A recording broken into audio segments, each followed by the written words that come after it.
창세기 1장 27절.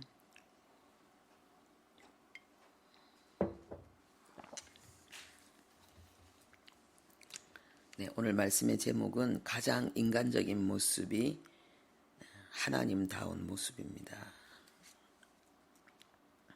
창세기 1장 27절 합독하겠습니다. 하나님이 자기 형상 곧 하나님의 형상대로 사람을 창조하시되 남자와 여자를 창조하시고. 아멘. 우리 안에는 아주 잘못된 그러한 생각들 그리고 말들이 있습니다.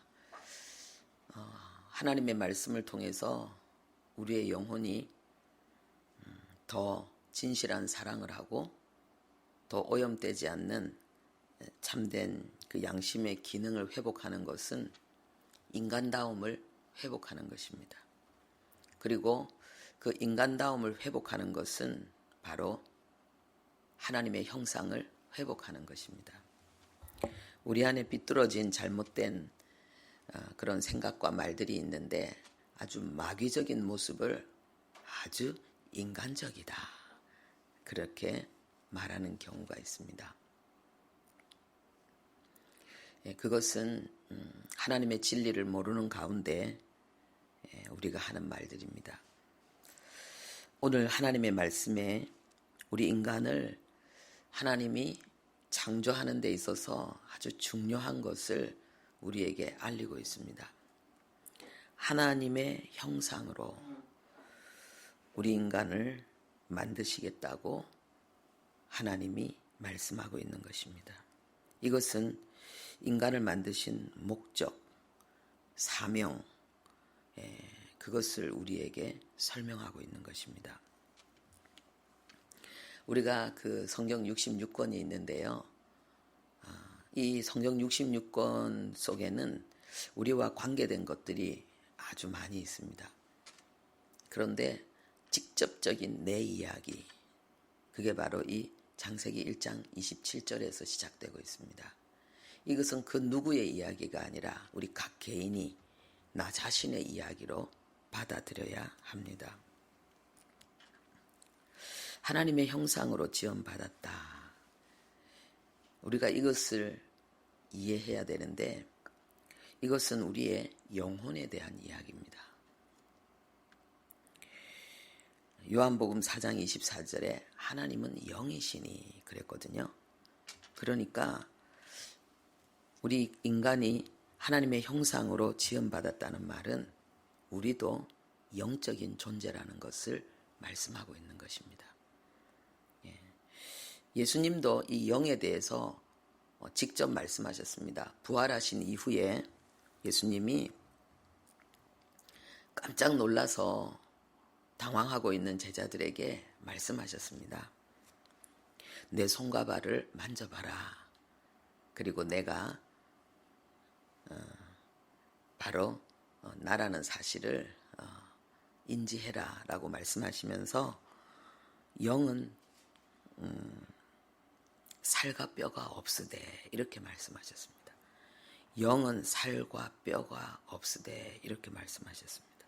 이 말은 영은 어떤 모양도 어떤 형체도 없다는 것입니다. 물질적인 것이 아니라는 것입니다. 우리의 육체는 물질적인 것이죠. 그러니까 우리가 하나님의 형상으로 지음받았고 하나님이 영이시라는 사실은 우리의 본질이 육이 아니고 영이라는 거예요. 그럼 혼은 뭐냐? 혼은 기능입니다. 지식과 감정과 의지의 기능을 발휘하는 거죠. 그래서 우리가 하나님의 성령 충만함으로 우리가 영적인 활동을 할 때에 우리는 영혼의 기능을 발휘하는 거죠. 그렇지 않는 가운데에 우리가 일반적으로 정신적인 활동을 우리가 영혼이다 이렇게 이야기하는데 사실은 뭐 그냥 일반적으로 쓰는 건데 그건 좀 정신적인 것이다 이런 의미와 같은 거예요. 그래서 근본적으로 이야기하면은 하나님을 모르는 사람들의 그 정신적인 활동, 그 내면의 마음의 모든 활동은 활동은 육신의 생각과 육신의 정욕이니까 영혼이라고 할 수 없고 육혼이다. 이렇게 해야 되는 거죠.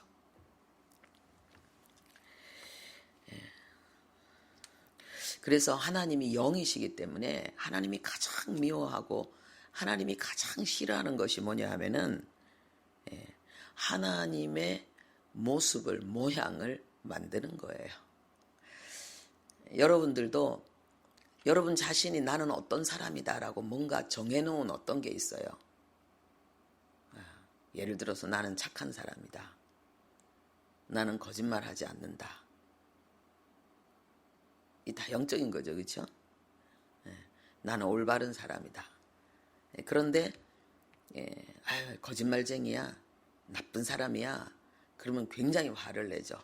왜냐하면 내가 생각하는 나가 아니기 때문에. 하나님은 영이시기 때문에 하나님을 어떤 물질을 가지고 어떤 물질적인 어떤 형체를 드러내는 것을 하나님은 굉장히 싫어하시고 그것을 금하셨습니다. 그래서 출애굽기 20장 4절에요. 나를 위해 새긴 우상을 만들지 말고 위로 하늘에 있는 것이나 땅 아래 물속에 있는 것에 어떤 형상도 만들지 말라. 그래서 이 우상 숭배하는 이 죄는 정말 모든 죄가 다 하나님 앞에서 사악한 것이지만은 우상 숭배하는 죄는 아주 악한 것입니다. 그런데 그리스도인이 뭐 눈에 이런 지식을 다 알기 때문에 어떤 형상의 우상을 섬기지는 않죠. 그런데 하나님이 이것과 동일한 우상이 있다고 우리에게 말씀하고 있는데 이것은 특별히 그리스도인, 율법이 아니라 그것보다 더 탁월하고 완전한 복음의 은혜를 받은 우리 그리스도인에게 하나님이 강력하게 금하시는 우상 숭배의 죄가 있습니다. 뭡니까? 탐심입니다. 하나님이 정하신 선 이상을 넘어서 욕심을 부리는 것. 그만하면 충분히 되는데 그 이상을 가지고 싶어서, 더 가지고 싶어서 몸부림치는 것. 하나님이 이런 것이 우상이다라고 말씀하십니다. 그러니까 이것은 하나님과 연합하고 하나님과 동행하는 데 있어서 하나님을 주인으로 모시지 않고 내가 주인된 삶을 한마디로 표현하는 것이죠. 그래서 우리가 반드시 기억해야 될 생각이 하나님은 어떤 모양으로도 어떤 것으로도 형상화해서는 안 된다. 이것을 기억해야 되고 우리가 정말 하나님을 사랑하고 싶으면 하나님의 뜻, 하나님의 정신, 하나님의 말씀 이거 다 형상 아니잖아요. 다 형상 아니자는 거예요. 그죠? 이것을 소중히 여기고 이것을 겸손히 순종하여 따르는 것. 이것이 하나님에 대한 진정한 예배지 어떤 형상 앞에서 막 절하는 거 이거 아니라는 거예요. 그래서 하나님의 형상과 이 모양은 하나님의 인격과 하나님의 성품과 하나님의 속성을 이야기하는 것이다. 이걸 꼭 기억하셔야 됩니다. 그러면은 우리가 하나님의 인격, 하나님의 성품, 하나님의 속성 그런 부분들을 우리가 이미 다 알고 있는데 특별히 이 하나님의 속성, 다 인격과 성품이 하나님의 속성 속에 들어가는 거죠. 하나님의 속성에 대해서 우리 다시 한번 생각해 보면은요. 우리가 하나님의 모양대로 하나님의 형상대로 지음을 받았기 때문에 하나님의 속성이 분명히 우리에게 있습니다. 우리에게 있어요. 그래서 우리에게 있는 하나님의 속성 그것을 우리는 일반적인 속성 아니면은 공유적인 속성 이런 식으로 말합니다. 거기에는 뭐가 있습니까? 사랑, 자비, 의, 선, 진실, 충성, 그리고 능력, 권위, 경건, 거룩 이런 것들이 우리가 하나님과 함께 공유하고 있는 하나님이 우리에게 주신 하나님의 형상이에요. 그러나 우리는 피조물이지 창조주와 완전히 똑같은 존재가 될 수는 없고 되어서도 안 되죠. 그렇기 때문에 하나님이 우리와 같은 영이시지만은요, 우리는 물론 또 육체를 가지고 있지만 지금은 육체 속에 굉장히 제한된 부분들이 많죠. 그런데 하나님만이 가지고 계신 특별한 속성이 있습니다. 그래서 하나님만이 가지고 계시고 우리와 함께 공유하지 않는 것이기 때문에 비공유적인 속성, 특수 속성 이런 식으로 말하기도 합니다. 이게 뭐냐? 자존. 하나님은 스스로 존재하십니다. 근데 우리는 그렇지 않죠. 우리는 하나님도 있어야 되고 그리고 자연도 있어야 되는 거예요. 우리는 철저하게 의존적이죠.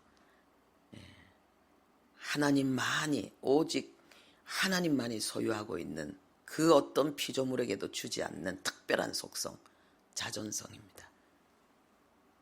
스스로 존재하신 하나님. 그리고 영원성입니다. 하나님은 영원하십니다. 시작이 없어요. 끝도 없어요. 그리고 하나님은 무한하십니다. 모든 하나님의 속성, 모든 하나님의 하나님 되심은 영원합니다. 그리고 변하지 않는다는 것입니다. 불변입니다. 그리고 전지전능하시다는 거예요. 그리고 편재하시다는 거예요. 모든 곳에 편만하게 존재하고 계시다는 거예요. 하나님이 만든 모든 피조물, 모든 피조세계에 하나님은 존재하십니다. 이런 하나님의 특별한 속성. 그런데 주님이 이 창조에 있어서 우리에게 알려주신 이 중요한 내용이 있는데 종류대로라는 단어가 있습니다. 종류대로. 창세기 1장 그 11절에 보면은요. 하나님이 이르시되 땅은 풀과 씨 맺는 채소와 각기 종류대로 씨 가진 열매 맺는 나무를 내라 하시니 이랬습니다. 그리고 12절에도 땅이 풀과 각기 종류대로 씨 맺는 채소와 각기 종류대로 씨 가진 열매 맺는 나무를 내니 이렇게 되어 있습니다. 땅의 모든 식물이 풀과 채소와 나무가 전부 종류대로 만들어요. 우리가 종으로 분류된 그런 부분들이 있잖아요. 하나님은 왜 이런 종류대로 만드셨을까? 이것은 종끼리 서로 공통점이 있는 그런 제가 이 하나를 빠뜨리고 지금 이 얘기를 했네요. 다시 하나를 더 얘기하겠습니다. 이 동물을 하나님께서 지으실 때도요. 21절에 보면은 하나님이 큰 나무 짐승들과 물에서 번성하여 움직이는 모든 생물을 그 종류대로 날개 있는 모든 새를 그 종류대로 창조하시니 하나님 보시기에 좋았더라. 이렇게 되어져 있습니다. 24절에도요. 땅은 생물을 그 종류대로 내되 가축과 기는 것과 땅의 짐승을 종류대로 내라 하시니 그대로 되니라 그랬습니다. 하나님께서 모든 생물도 종으로 다 분류되게 하셨습니다. 인간이 종으로 비슷한 공통점을 종으로 분류해 놓고 우리가 했다 이렇게 생각할 수 있는데 하나님이 분류하신 것을 찾은 것입니다. 하나님이 이렇게 종류대로 하는 것은 그 공통점이 있는 생명체들끼리 서로 교제하고 연합하고 함께 생육하고 번성하도록 공생하도록 하나님이 종류대로 만드신 것입니다. 이게 굉장히 중요한 것입니다.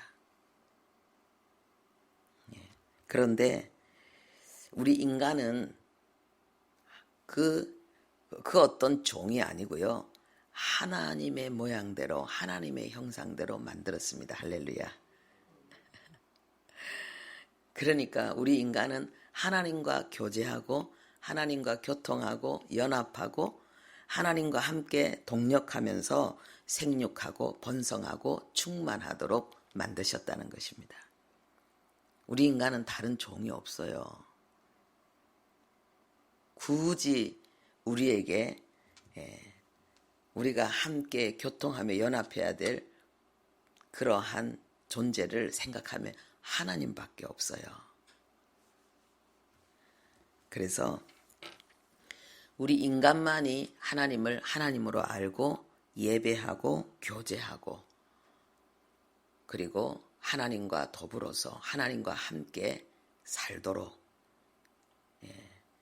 하나님의 그 뜻을 이루면서 생육하며 번성하며 그렇게 살아가도록 하나님께서 만드셨습니다. 할렐루야. 그 의도가 뭐겠어요? 하나님은 우리와 함께 교제 교통하면서 함께 하기를 원하신 거예요. 우리의 그런 사귐 그리고 생육과 번성과 그 모든 영광 가운데 하나님이 함께 하기를 원하신 거예요. 죽음이 뭡니까? 육체와 영혼의 분리예요. 우리가 죄로 말미암아서 우리는 이 육체 속에 갇혀 있어요. 이 육체를 가지고 살아가는 것이 평생 수고하고 무거운 짐이에요.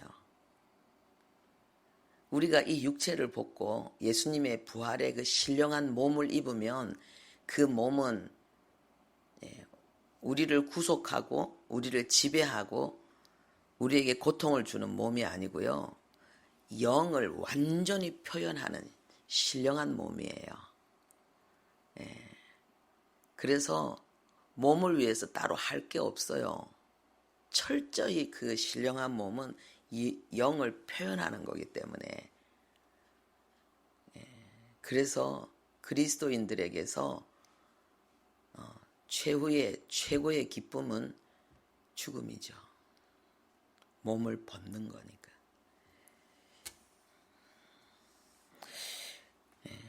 그래서 우리가 어떤 피조물과도 다른 존재라는 사실을, 그래서 인간을 동물 속에 집어넣는 것, 그것은 마귀적인 이야기죠. 하나님은 얼마나 그런 인간의 하나님을 잃어버린 세속적인 지식들을 하나님은 얼마나 가슴 아파하는지 모릅니다. 굳이 하나님을 버리고 동물적인 존재로 살고 싶어하는 그 하나님의 목적과 그 영광을 버리고 동물적인 존재로 살고 싶어하는 우리 인생이 얼마나 어리석습니까? 그런 거 있잖아요. 뭐 밥 팔아 똥 싸 먹는 그런 어리석은 모습이죠. 하나님은 자신을 위해서 우리 인간을 창조하셨습니다. 하나님을 영원히 찬양하게 하시려고. 그래서 우리 그리스도인들은 생각해야 됩니다. 가장 인간적인 모습은 가장 하나님다운 모습을 나타내는 것. 그것을 우리는 가장 인간적인 모습이다라고 그 인간의 존엄성을 회복한 사고, 그런 단어를 사용해야 됩니다. 그 마귀적인 뭐 거들먹거리고 진짜 어떤 건 숨겨야 되고 어떤 건 드러내야 되는데 숨겨야 되는 것도 팍 드러내는 걸 인간적이다. 그 아주 무지하고 혼돈에 빠진 어리석은 모습이죠. 그리스도인들이 세상 가운데서 바꿔야 될 부분이 굉장히 많습니다. 오늘 하루 하나님다운 모습으로 살아가시기 바랍니다. 기도하겠습니다. 하나님 아버지, 우리 인간을 하나님